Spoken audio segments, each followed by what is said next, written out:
ایک دفعہ شیطان آیا ہمارے نبی سے ملنے، تو آپ نے اس سے پوچھا تیرے دشمن کتنے؟ کہنے لگا 15۔ آپ نے فرمایا کون کون ہے؟ کہنے لگا پہلا تو تھوڑا ہی نمبر ہے، پہلا نمبر تو تھوڑے نال میرا لگو ہے۔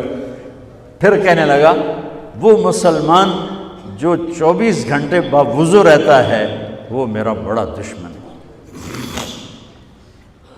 جو باوضو رہتا ہے اور باوضو سوتا ہے، ایک فرشتہ اس کے لیے بندگی کا ثواب لکھتا رہتا ہے۔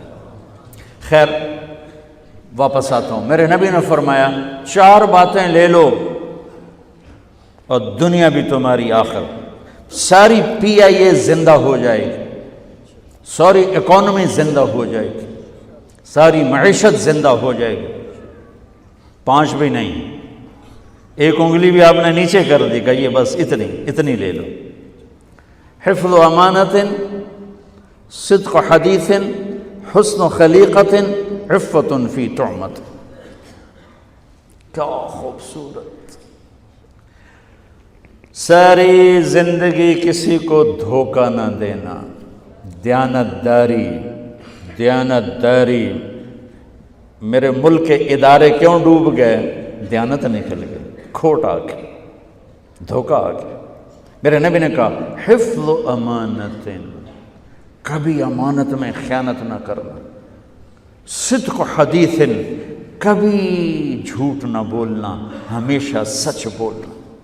میرے نبی نے فرمایا میرا امتی ہر گناہ کر سکتا ہے، 2 نہیں کر سکتا، ایک جھوٹ کبھی نہیں بولے گا، ایک دھوکہ کبھی نہیں دے گا۔ میرے نبی کی 2 صفتیں ہائی لائٹ ہوئیں، صادق اور بولو کیا ہیں؟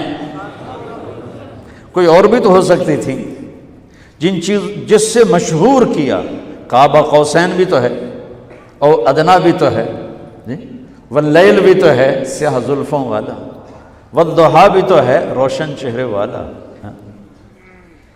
کس سے مشہور کیا؟ صادق امین۔ اگر آپ مجھ سے سوال کرو، میں ممبر رسول پہ بیٹھا ہوں کہ مولانا صاحب سارے دین کو 2 لفظوں میں بتاؤ، ساری شریعت کو، تو میرے پاس 2 لفظ ہیں، سچائی اور امانت داری۔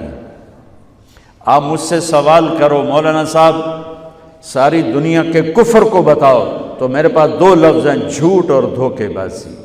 جھوٹ اور خیانت، پوری دنیا کا کفر ان کے اندر چھپا ہوا ہے، سچائی اور دیانتداری، پوری دنیا کا اسلام اس کے اندر چھپا ہوا ہے۔ دیانت اور سچائی یہ بیج کی طرح ہے، اور پورا اسلام پھر باغ بن کے پھلتا پھولتا ہے۔ جھوٹ اور دھوکہ یہ بھی بیج کی طرح ہے، پھر اس سے کفر کا جنگل کانٹوں بھرا جنم لیتا ہے۔ میرے معاشرے سے جھوٹ نکل جائے، دھوکہ نکل جائے، یہ پاکستان جنت کا ٹکڑا ہے۔ اور یہ حکومت کے بس کا نہیں ہے کہ وہ سب کو سچ بلوائے، یہ مجھے کرنا ہے، یہ مجھے کرنا ہے، میں نے اور آپ نے اس کو شروع کرنا ہے۔ حضرت جریر بن عبداللہ یہ یمن کے شہزادے تھے، آخری حج پہ مسلمان ہوئے۔ اپنے نوکر سے فرمایا گھوڑا خرید کے لا، میں پیسے یہاں پیمنٹ کروں گا۔ وہ منڈی میں گیا، 300 روپے کا گھوڑا لے کر آیا۔ جب انہوں نے گھوڑوں کو دیکھا تو وہ قیمتی تھا، مالک کو پتہ نہیں تھا، اور یہ گھوڑوں کی نسل کے پہچاننے والے اس سے کہنے لگے تیرے گھوڑے کے 400 کر دوں؟ کر دو۔ بڑا حیران ہو کے دیکھنے لگا، بھائی ہے کہ آپ تو مجھے چیز خریدنی ہے تو میں گھٹاتا ہوں،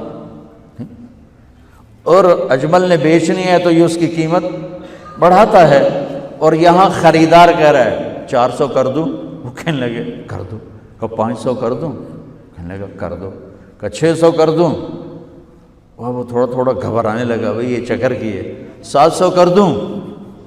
800 کر دوں؟ وہ کہنے لگا حضور تسی لینا تو لو، پر میرا مذاق تھا نا، تسی اڑاؤ، کدی لین والے بھی پیسے بتائے، تسی میں نے 300 دے میں جاواں۔